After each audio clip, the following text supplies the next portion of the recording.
What starts as a dream trip for a successful black couple turns into a public nightmare. Right at the boarding gate, in front of hundreds of passengers, they are surrounded by airport security. An aggressive officer, fueled by a dark prejudice, tears through their bags and puts the man in handcuffs, accusing him of a federal crime. The couple is humiliated, their careers on the line. But just as the officer celebrates his big catch, the doors to the terminal slide open, and two men in dark suits step in. They aren't airport security, they're Secret Service, and the officer has just made the biggest mistake of his life. The Hartsfield-Jackson Atlanta International Airport was, as always, a roaring river of human chaos. But for Dr. Autumn Washington and her husband, Matthias, it was just background noise. They navigated the currents of travelers with the easy, practiced grace of people who knew exactly where they were going, not just in the terminal, but in life.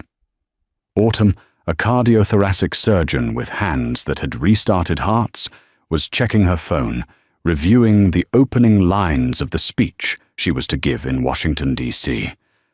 She was the keynote speaker at the National Medical Association's annual gala, a pinnacle moment in a career defined by breaking barriers. At 34, she was the youngest surgeon to be given the honor. Matthias watched her, a soft smile playing on his lips. He adjusted the strap of his Toomey laptop bag on his shoulder. To the casual observer, he was just another handsome man in a tailored travel blazer, perhaps a lawyer or a consultant. This was a carefully cultivated image. In reality, Matthias Washington was one of the lead architects of a system so secure, so critical, that its codename was known by fewer than 50 people. He was a digital ghost, a man whose job was to build invisible fortresses for the nation's most sensitive financial data. "Stop practicing, Lani," he murmured, his voice a low, warm contrast to the terminal's announcements. "You're going to be brilliant. You could do that speech in your sleep." "In my sleep, I pronounce aneurysm wrong, and the entire medical community revokes my license," she retorted, finally locking her phone and sliding it into her purse. She looped her arm through his. "Okay, I'm done. I'm present. Are you excited for DC?" "I'm excited to see you on that stage," Matthias said. "I'm excited for the overpriced hotel champagne. I am not excited about the political handshaking afterward." They shared a laugh. Their life was a good one, built on long nights, shared ambition, and a deep, unshakable partnership. They'd passed through the main TSA checkpoint with the breezy efficiency of their pre-check status, not a single beep or second glance.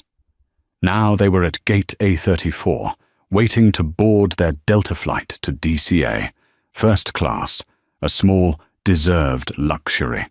Standing near the gate podium, watching the passengers line up, was Officer Frank Miller. Miller was a man defined by his uniform. It was pressed to a knife's edge, but the man inside it was dull, blunted by 2 decades of the same routine. He was Port Authority Police, a supervisor, which gave him a jurisdiction that felt, to him, absolute. He wasn't TSA.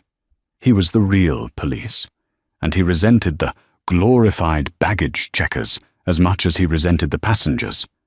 He'd had a bad morning, a fight with his ex-wife about a late alimony payment, a lukewarm coffee, and a reprimand from his captain, Elias Donovan, about excessive complaints. Miller believed complaints were just a sign he was doing his job.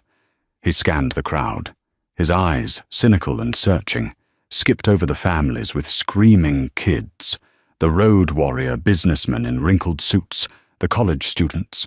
Then they landed on Matthias and Autumn. He saw the blazer. He saw Autumn's designer handbag.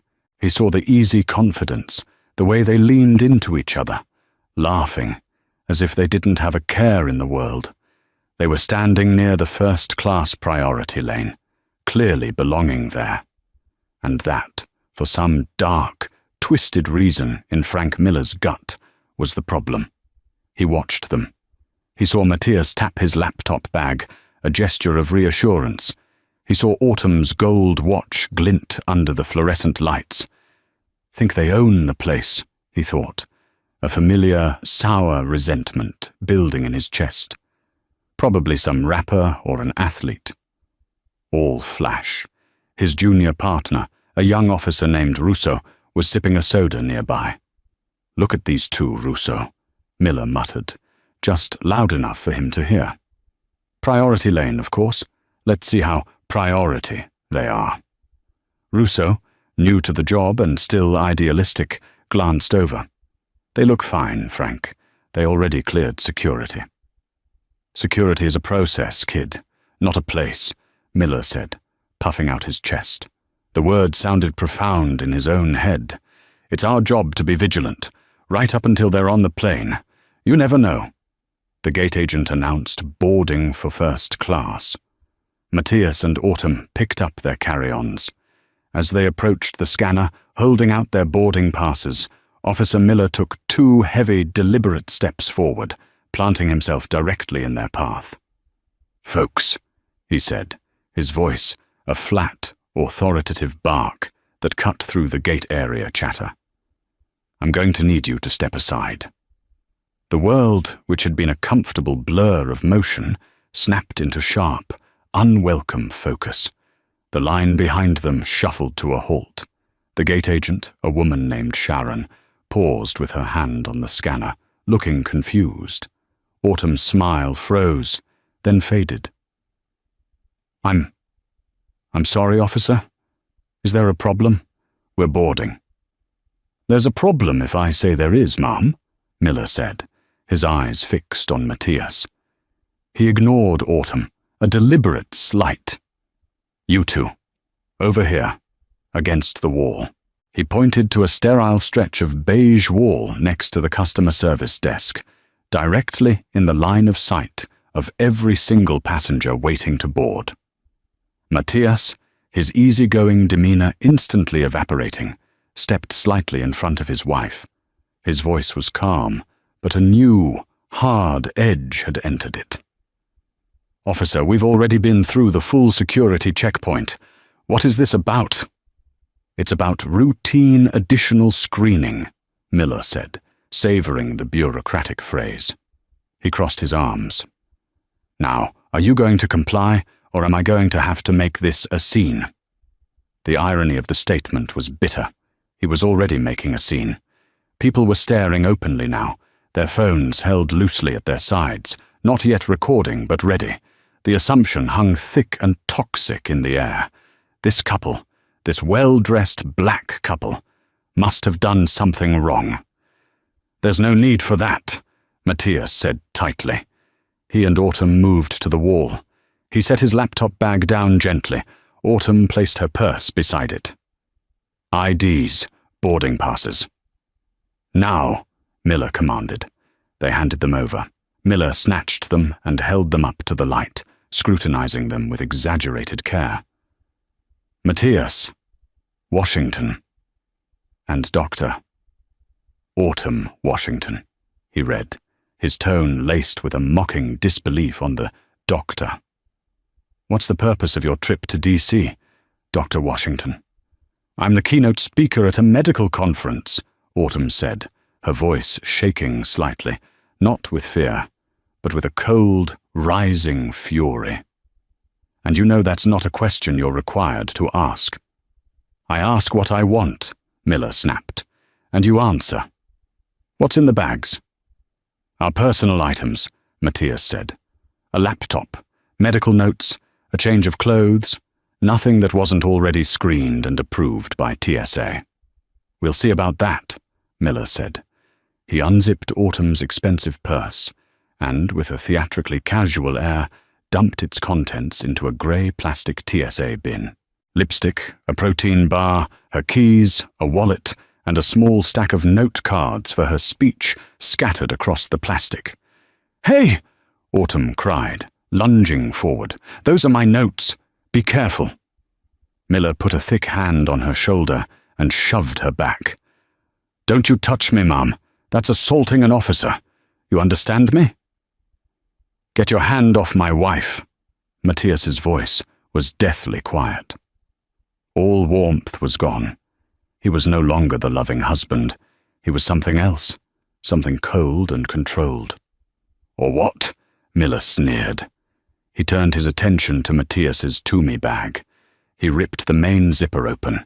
He pulled out a DOP kit, a novel, and a folder of travel documents. Then his hand closed on something heavy and solid at the bottom. He pulled it out. It was a matte black, hard-shelled case, about the size of a large external hard drive. It had no markings, no brand, just a single recessed lemo port on one side, and a small green indicator light that was currently dark. Miller's eyes lit up. He held it up for Russo to see. Well, well, what do we have here? Looks like a custom-built hard drive. He shook it. What are you hiding in here, Matthias? You a smuggler? The entire gate area was silent. The only sound was the distant hum of the ventilation. Officer, Matthias said, and his voice was so precise it was like a scalpel. Put that down. You are not authorized to handle that device. Oh, I'm not authorized. Miller laughed, a short, ugly bark. I'm a police officer, pal. I'm authorized to handle you. What is this? A trigger? Some kind of detonator? This was the escalation, the moment the script changed from harassment to a federal accusation. It's a quantum encryption key, Matthias said, his eyes locked on Miller's. It is proprietary, classified, government-issued equipment. It is not to be handled, opened, or tampered with.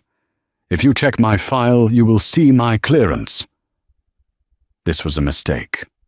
Matthias knew it as he said it. He had tried to de-escalate with the truth, but to a man like Miller, the truth was just ammunition. Miller's face split into a triumphant, ugly grin.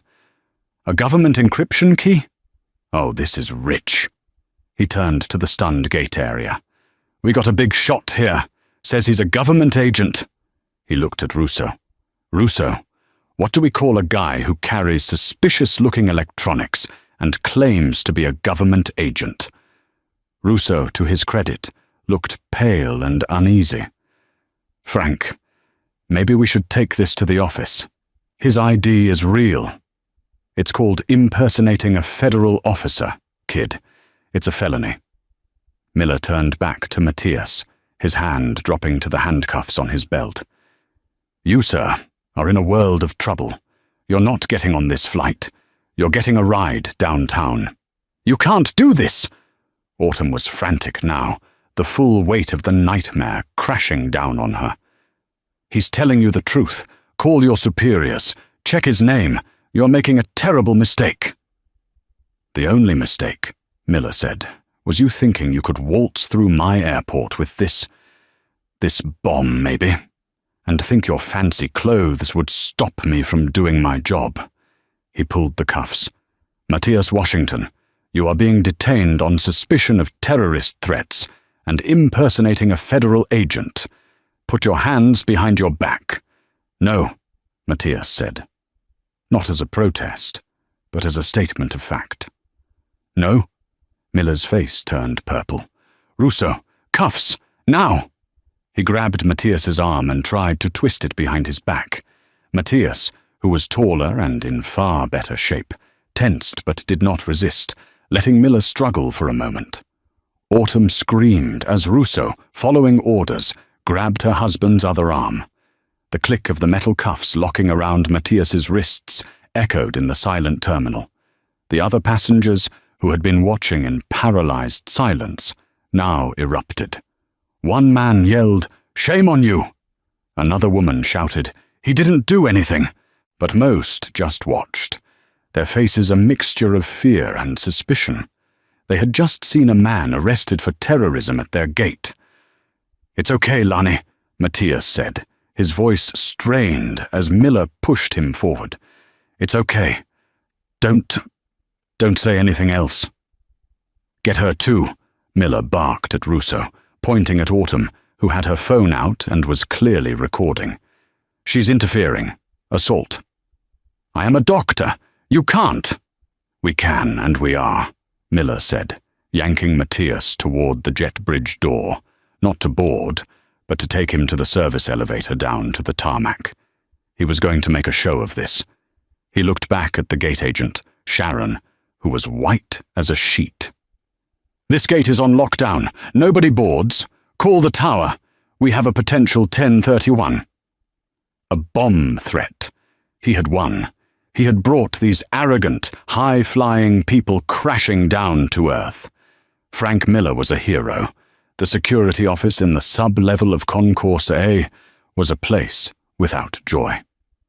It was painted a pale, sickly green and lit by flickering fluorescent tubes that hummed at a frequency designed to fray the nerves. It smelled of stale coffee and industrial cleaner. Matthias was in a hard plastic chair, his hands cuffed behind his back. Autumn was in a chair opposite him, not cuffed, but a stony-faced Russo stood by the door, making it clear she was not free to leave. Her phone was on the metal desk, next to Miller's. Officer Frank Miller was pacing in front of them, high on his own power. He had Matthias's black box, the asset, on the desk in front of him. He tapped it with a pen. "So, Mr. Washington," Miller sneered, "we're running your prints. We're running your wife's. We're running this toy." He picked it up. "My guess? It's a data skimmer. Or maybe it's just a fancy brick to scare people. Either way, you're not going to be seeing the light of day for a while. That speech of yours, Doctor, you're going to miss it. Big time." Autumn's head was spinning. This couldn't be happening. She thought of her patients. She thought of the gala. She thought of the board of directors who were waiting to meet her. All of it was dissolving in this beige, humming room, all because of this one hateful man. "You are destroying our lives," she whispered, tears of pure rage burning in her eyes. "For what? Because you didn't like the way we looked?" "I'm destroying lives?" Miller slammed his hand on the desk, making both of them jump. "I'm saving them. You bring a suspicious device to a major airport. You lie about it. You claim to be government. You're lucky you're not at a black site already. My captain is on his way down, and he's bringing the bomb squad. They're going to crack this thing open, and whatever's inside, well, that's on you." This, finally, was what pierced Matthias's cold, controlled armor. Not the cuffs, not the humiliation, but the threat to the device. His head snapped up. His eyes were not angry. They were terrifyingly empty. "Officer Miller," he said, his voice low and vibrating with a dangerous energy. "Do not let them do that. I am going to tell you one last time. That device is not a toy. It is a shielded, next-generation quantum encryption key. It is currently paired with the U.S. Treasury's primary digital infrastructure. The moment you said bomb threat, you created a national security incident." "Shut up," Miller shouted. "No more lies." "The device," Matthias continued, as if Miller hadn't spoken, "is tracked by GPS to the millimeter. It is also monitored for biometric contact. My biometrics, the fact that it has been out of my possession for," he glanced at the wall clock, 12 minutes, and has been handled by an unauthorized party. Means that right now, a tactical team is being scrambled. They already know exactly where we are. They are not the bomb squad." Miller's face, which had been a mask of triumph, wavered. A tiny seed of doubt had been planted. He looked at the box, which sat inert and harmless on his desk. "You're good," Miller said, trying to recapture his bluster. "I'll give you that. You almost had me. You're a hell of a con man. But this is my house, son. And the only people coming through that door are my people." "Then you'd better pray they get here fast," Matthias said. Autumn looked at her husband, seeing a side of him she had never known. The quiet, brilliant man who hated spreadsheets and loved old jazz records was gone. In his place was a man who spoke with the absolute certainty of a general. "Matthias," she breathed. "What is—" "It's my project, Lani," he said, his eyes still locked on Miller. "The Keystone project I've been on for 2 years, the one I couldn't talk about. It's live." Miller, now visibly sweating, stared at the box. He wanted to believe it was a bluff, but the man in the handcuffs was too calm, too precise. The story was too specific. He reached for his radio. "Russo, get on the horn. Ask Donovan where the hell EOD is." Russo, who had been silent by the door, fumbled for his own radio, but before he could press the button, the door to the office opened. It didn't burst open. It didn't swing. It was opened with a swift, controlled, and utterly silent efficiency, as if it were a high-tech lab and not a grubby airport police office. 2 men stood in the doorway. They were not Port Authority. They were not Atlanta PD. They were not the bomb squad. They were in immaculate, dark blue suits, plain, dark ties, earpieces. They wore no visible weapons, yet they radiated an aura of lethal competence. Their faces were blank, devoid of expression, their eyes scanning the room. Miller, Russo, Autumn, Matthias, the device, in a single fraction of a second assessment. The lead agent, a tall, sharp-featured man with pale blue eyes, stepped inside. His partner, built like a linebacker, stood framed in the doorway, blocking the only exit.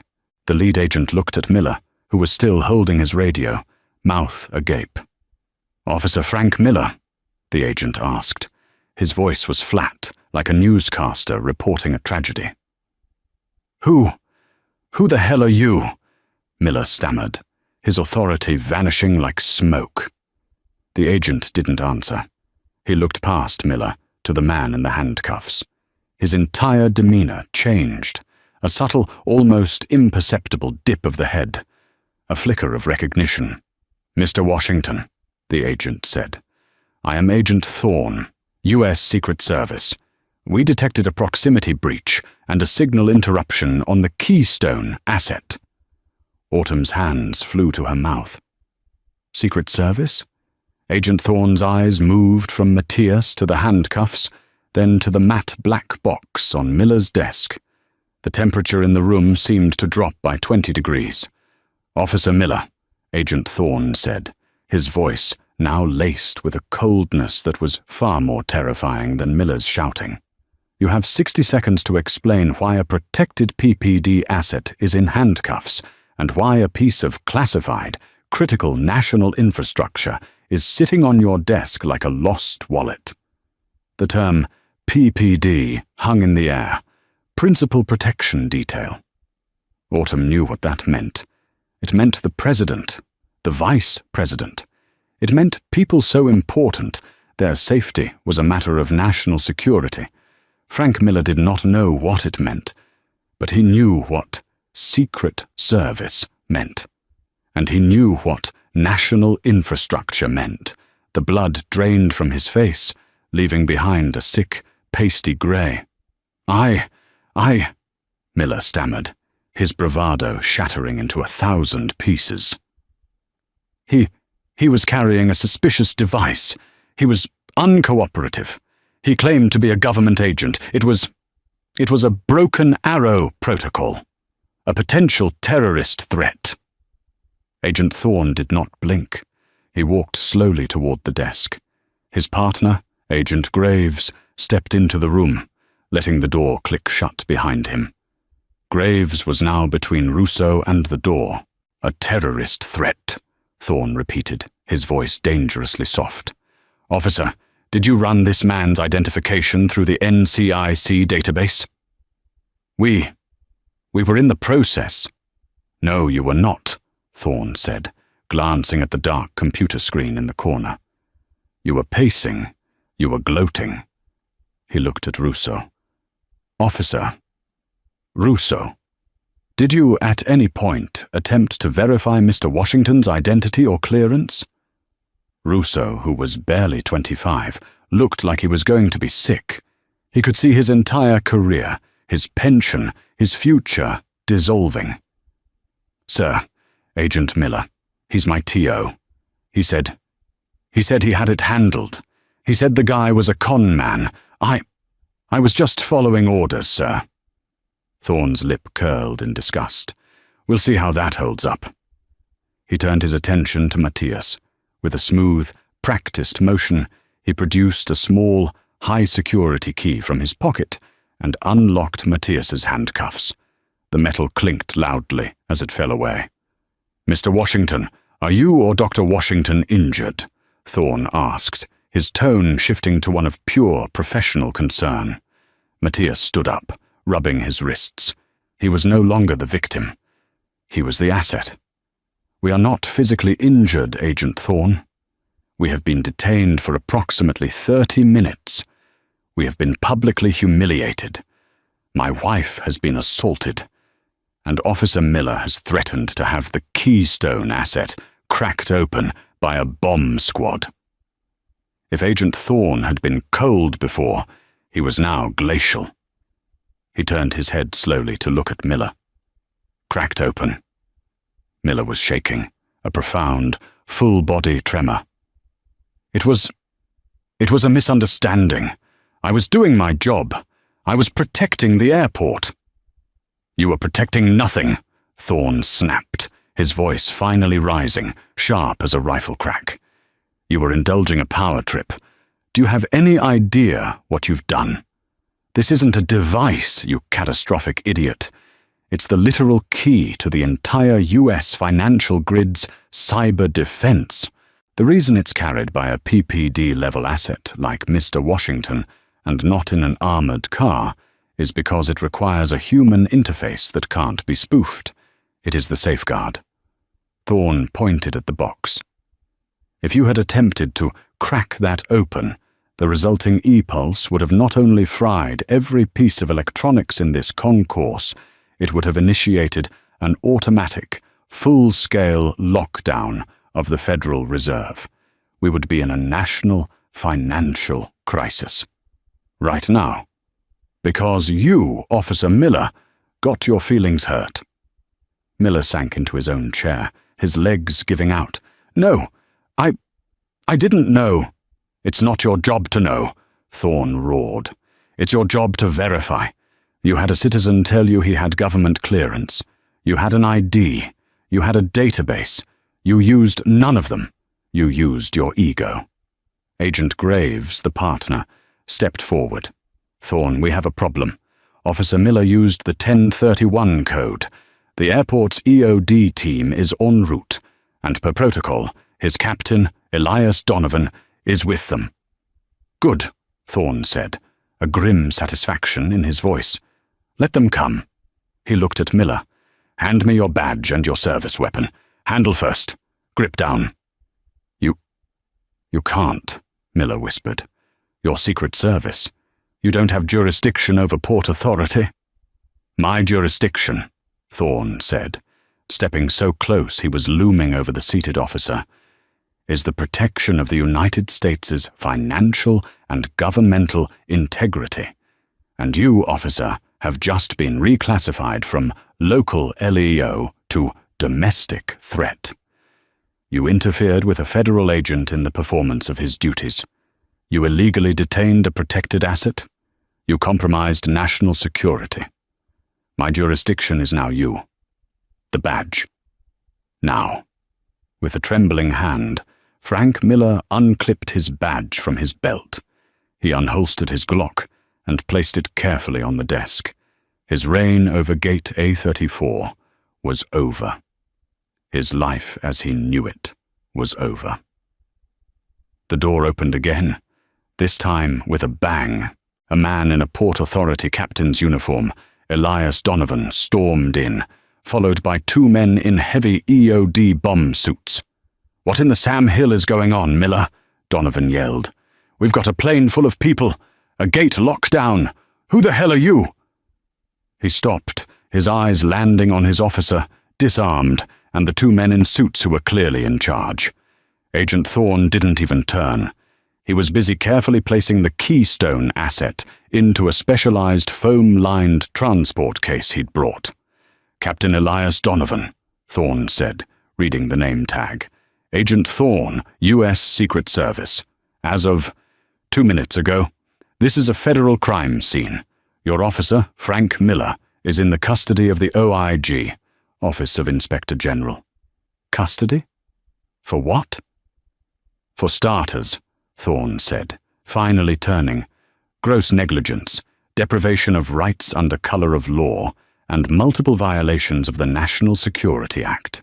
Your officer decided to play hero and, in the process, nearly triggered a DEFCON-level financial event."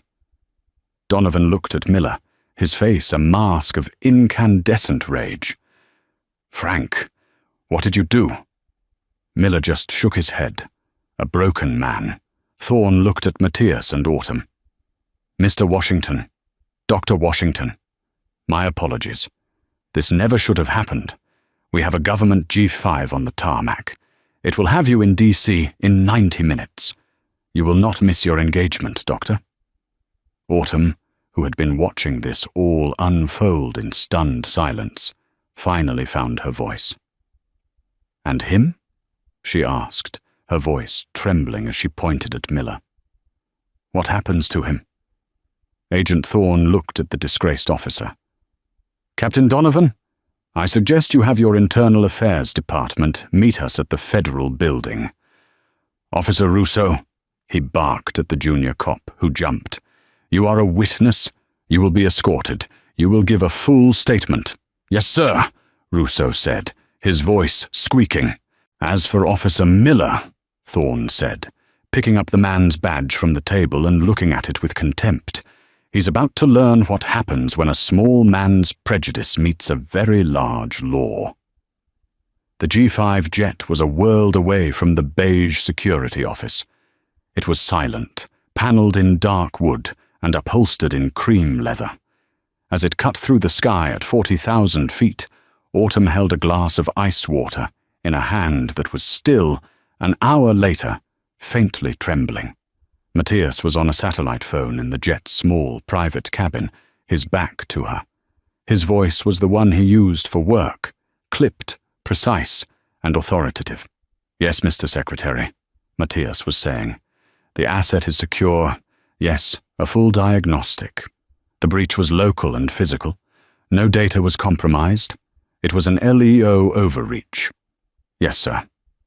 Agent Thorne handled it perfectly. "I understand. Thank you, sir." He hung up and sat down opposite her, letting out a breath that seemed to carry the weight of the entire day. "Mr. Secretary?" Autumn asked. "Secretary of the Treasury," Matthias said, rubbing his temples. "He was not pleased. He's dispatching the U.S. Attorney for the Northern District of Georgia to the airport personally. They're treating this as an internal security threat." "Matthias," Autumn said, setting her water down. You have Secret Service protection?" He looked at her, his face etched with apology. "Since the Brussels keynote last month, when the Keystone project officially went live, I was classified as a Level 3 protected asset. Not full-time detail, but proximity monitoring whenever I'm transporting the key. I wasn't allowed to tell you. Non-disclosure. I'm so sorry, Lani." "You were arrested," she said, the reality hitting her again. "In front of all those people, they cuffed you. He pushed me." "I know," Matthias said, his voice raw. He reached across the table and took her hands. "And that's the part that has nothing to do with Keystone. That was just old-fashioned hate." Autumn met his gaze. He didn't see a PPD asset. He didn't even see a doctor and a tech consultant. He saw two black people in first class, and he decided we didn't belong. That's all it was. Matthias nodded, his jaw tight. "And that's the part they can't fix with a G5 jet," Back in Atlanta, in a much larger, brighter, and far more intimidating federal interrogation room, Frank Miller was learning this lesson. He was no longer the accuser. He was the defendant. Across from him sat a severe woman in a pinstripe suit from the Office of the Inspector General, Agent Thorne, who had stayed behind, and a very angry, very senior U.S. attorney named Damian Williams, who had been pulled from a high-profile fraud case to handle this. "Let me be perfectly crystal clear, Mr. Miller," Damian Williams said, his voice a smooth, dangerous baritone. "We are not here to discuss your vigilance. We are here to discuss the 42nd U.S. Code, Section 1983, deprivation of rights under color of law. You used your badge and your gun to detain, humiliate, and falsely arrest 2 citizens, not because of a threat, but because of their race." It wasn't. I'm not a racist," Miller protested, his voice cracking. "I saw a suspicious device." "You saw a Toomey bag and a Rolex," Williams countered. "We have your junior officer's statement.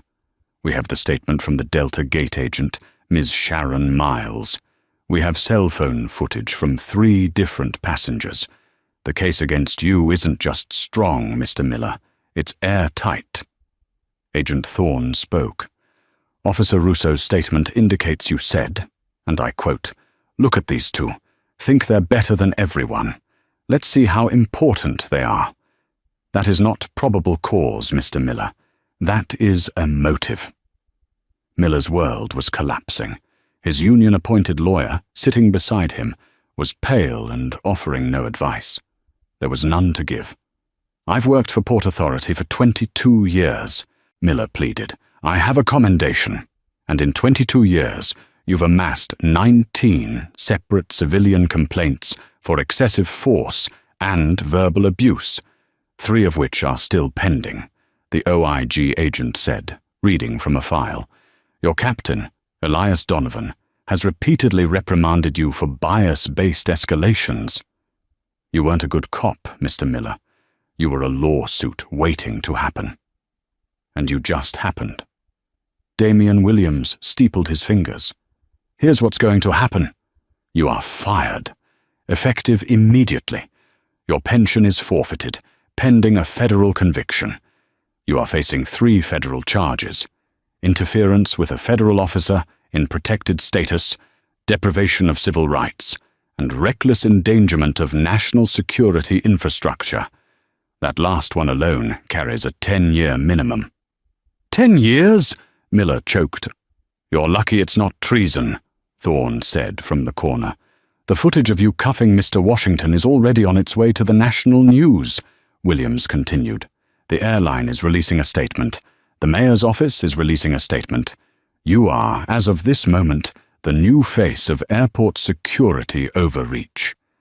You wanted to see how important Mr. and Dr. Washington were? Well, now you're going to find out. You are important too, Mr. Miller. You're our flagship case." Miller put his head in his hands. He thought of his alimony, his boat, his small apartment. It was all gone. He had flown too close to the sun, and the people he'd tried to burn were, it turned out, the sun itself. Autumn Washington, meanwhile, stood on the stage of the Marriott Marquis in Washington, D.C. She was under the bright, warm lights, a sea of 2,000 faces looking up at her. She had arrived, with a full Secret Service escort, just 10 minutes before her speech. She looked at her note cards, the ones Miller had dumped in a plastic bin. Then she set them down on the podium. She didn't need them. "Good evening," she said, her voice clear and strong, ringing through the ballroom. "My speech tonight was supposed to be about new techniques in mitral valve repair. But I'd like to talk about a different kind of heart failure. A failure of our systems, a failure of basic human decency." She told them what happened. The entire, ugly, humiliating story. The room was tomb silent. And when she finished, the applause was not just polite. It was a deafening, standing, thunderous roar of support. In the front row, Matthias Washington, flanked by Agent Thorne, clapped the loudest. The fallout was immediate and catastrophic, but only for one side. The story was the lead on every national news network for 48 hours. Doctor and DC Cyber Chief, detained in bias incident, read one Chiron. Hero cop or power-tripping bully? Asked another. The narrative, thanks to the statements from the U.S. Attorney's Office and the dozens of passenger videos, was not on Miller's side. Officer Russo, in exchange for his full, unvarnished testimony, was suspended for 6 months without pay and demoted, but he avoided federal charges. He quietly left the force and became an insurance adjuster. Captain Elias Donovan was forced to resign. The subsequent internal investigation revealed he had buried at least a dozen of Miller's complaints, creating the very monster that had brought down his department. For Frank Miller, there was no soft landing. He was released on a staggering bond, which he could only pay by liquidating his entire 401k. His trial was 6 months later. It was a blur. The prosecution, led by Damian Williams himself, was a well-oiled machine.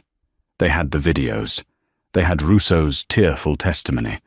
They had the gate agent, Sharon, who described Miller's vicious and triumphant attitude. And they had Matthias Washington, who took the stand and explained, in calm, devastating detail, not what the Keystone asset did, but what Miller's actions represented. He did not see a citizen, Matthias said to the jury. He saw a target. He did not see a threat. He created one. He escalated at every turn, not to protect the public, but to feed his own authority. He was not a police officer in that moment. He was a bully with a badge. The jury convicted him on all counts. The judge, citing the egregious breach of public trust and the potential, if not actual, national security crisis, sentenced Frank Miller to 7 years in federal prison. The hard karma, however, was not just the prison sentence. It was the complete and total erasure of his former life. His ex-wife filed a motion, and a judge, citing his felony conviction, terminated his visitation rights to his children. His name was stripped from his commendation plaque at the Port Authority headquarters. His friends on the force stopped taking his calls. We skip forward 2 years. Frank Miller is out, released early for good behavior into a world that had no place for him. He was a convicted felon. He couldn't own a gun, meaning his entire career in security was over. He couldn't even get a job as a mall cop. He was 48 years old, his savings gone to lawyers, his pension non-existent. He ended up working the night shift, stocking shelves at a 24-hour Walmart in a different state where no one knew his name. One night, or rather, one early morning, around 3 a.m., he was stacking cases of soda in an aisle. The store was empty, save for him and a cashier. He was tired. His back ached. His hands were raw. He hated his life. He pushed his stocking cart toward the front, past the checkout aisles. And there, on the cover of Time magazine, he saw them. It was a professional photo, radiating warmth and power. Matthias and Dr. Autumn Washington. They were smiling, standing in what looked like a university library. The headline read, "The Washington Mandate, the couple curing hearts and securing the future." He stared at the cover. He read the subheading. After a harrowing airport incident, tech mogul Matthias Washington and surgical chief Dr. Autumn Washington launched the Washington Donovan Foundation for Civil Rights. He vaguely remembered hearing his old boss, Donovan, had given them a massive settlement to avoid a civil suit, which they'd use to start it. They looked happy, successful, untouchable. A hot, black, acidic rage filled Miller's chest. The same rage he'd felt at the gate, the rage that had cost him everything. It wasn't fair. He was the victim. He was just doing his job. With a strangled cry, he swept his arm across the magazine rack. The copies of Time, People, and Forbes went scattering across the linoleum floor. The 19-year-old night manager came running over. "Hey, Frank, what the hell are you doing? Clean that up! Now!"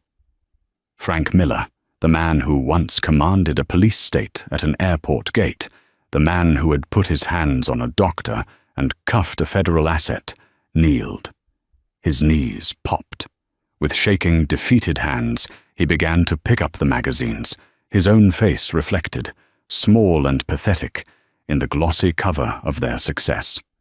3 years to the day after the incident at Gate A34, the Washington Donovan Foundation was a thrumming hive of focused, righteous energy. The headquarters was a far cry from the sickly green, windowless room where their nightmare had unfolded. This was a corner office in a DC glass high-rise, with sunlight streaming in, illuminating walls covered not with commendations, but with whiteboards. On them, case numbers, legal precedents, and hearing dates were scrawled in a dozen different handwritings. Young, brilliant lawyers, the kind who could have been making 7 figures at corporate firms, huddled over desks, their voices low and intense as they spoke into headsets, providing free counsel. The foundation, funded by the massive settlement from the Port Authority and Matthias's own success, had become a leading legal defense fund for victims of bias-based policing and security overreach.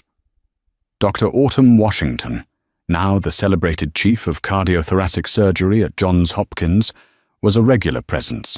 She often did rounds in the office after finishing her other rounds at the hospital.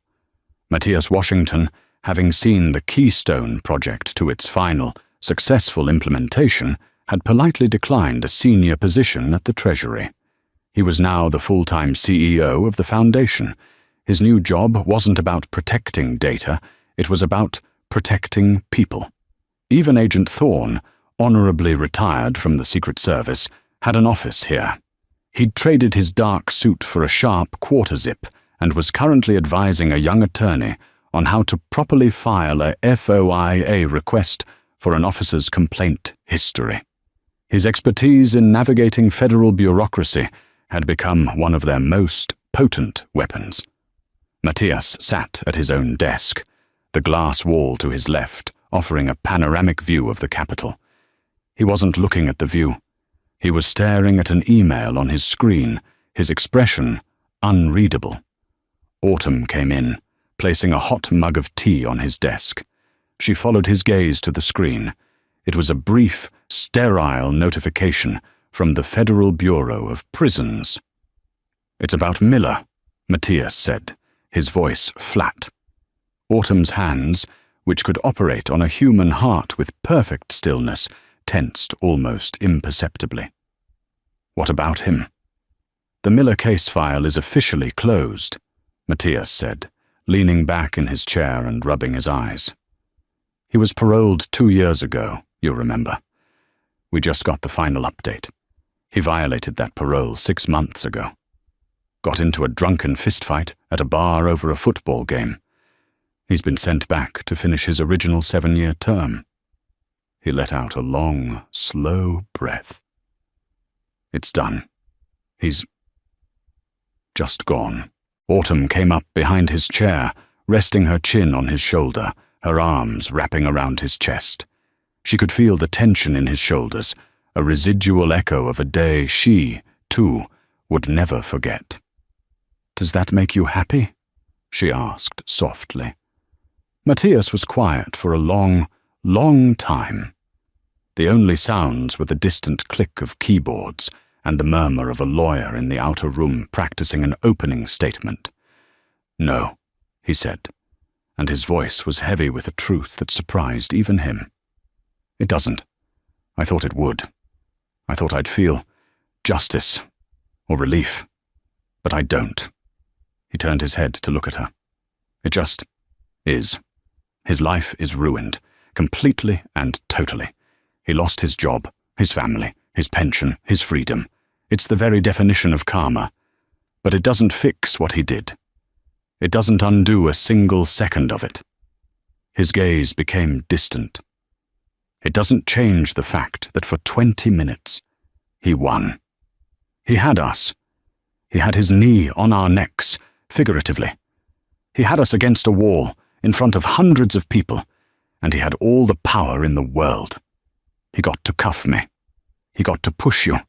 He got to feel that sick, triumphant, hateful joy. He shook his head, a grim, sad motion. He picked the wrong two people. That's all that happened.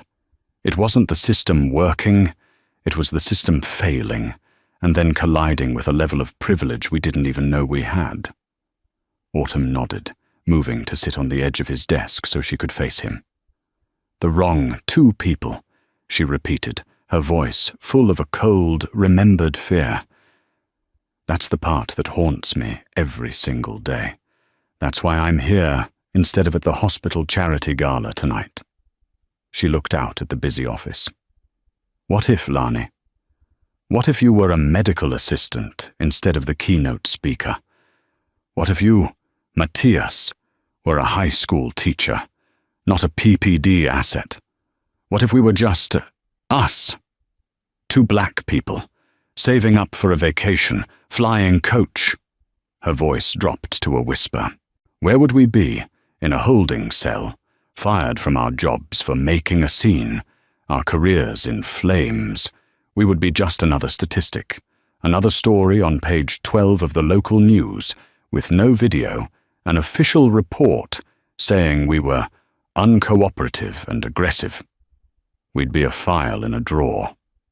Matthias stood up, taking her hand. He walked with her to the vast glass wall, and they looked down on the city, its lights beginning to glitter as dusk fell. But we did have the thing, Matthias said, his voice regaining its strength. And we did have the video, and we did have the power, and we had Agent Thorne and the full weight of the US goddamn Treasury, all because I was carrying a box. He squeezed her hand. We can't change what happened to us. We can't even change the fact that Miller is a hateful, broken man. But we can change the what if for someone else. He gestured to the main room, where the Foundation's night shift team was just coming in, fresh and ready to fight. This, he said, this office, these lawyers, this is the keystone asset for everyone else. This is the G5 jet. This is the Secret Service detail for the people who don't have one. Miller's karma isn't him rotting in a cell. His karma is this. His hate built this house. This was the true resolution. It was never about Miller's downfall. It was about their ascent. The karma wasn't just a punishment. It was a cosmic rebalancing of the scales. Miller's petty, acidic hate had been a catalyst. But their work, their resilience, their purpose, that was the lasting, powerful, world-changing reaction. Autumn walked back to the desk and picked up a framed photo. It had been taken at the gala in D.C., just hours after their ordeal. They were standing on the stage, Autumn in her gown, Matthias in his blazer, surrounded by applause. They were smiling. But it was a new smile. It wasn't the easy, carefree, unconsciously privileged one they'd had at the airport gate. This one was harder won. It was stronger, sharper, more knowing, and infinitely more powerful. It was the smile of two people who had been pushed and had decided to push back. Not just for themselves, but for everyone. He wanted to see how important we were, Autumn said, her finger tracing the glass over Matthias's face. And now he knows, Matthias replied, coming up behind her. He placed a new file on his desk. Let's get to work. We've got a new case from O'Hare, a flight attendant, cuffed at the gate, no keystone asset in sight. The story of Matthias and Autumn could have ended in a holding cell. Their truth was saved, not by the system, but by an exception to it, a Secret Service detail. But for every Frank Miller who gets caught, how many others don't? How many people, without the keystone asset in their bag, have their lives ruined by a power trip and a badge? The real karma here wasn't just that Miller lost his job, it's that the Washingtons built a foundation to fight for everyone who isn't a high-level government asset. What do you think? Was Miller's downfall an act of justice, or just bad luck for him? Let us know your thoughts in the comments below. If this story shocked you, please hit that like button, share it with someone who needs to see it, and don't forget to subscribe for more true-life stories of drama, karma, and justice. Thank you for watching.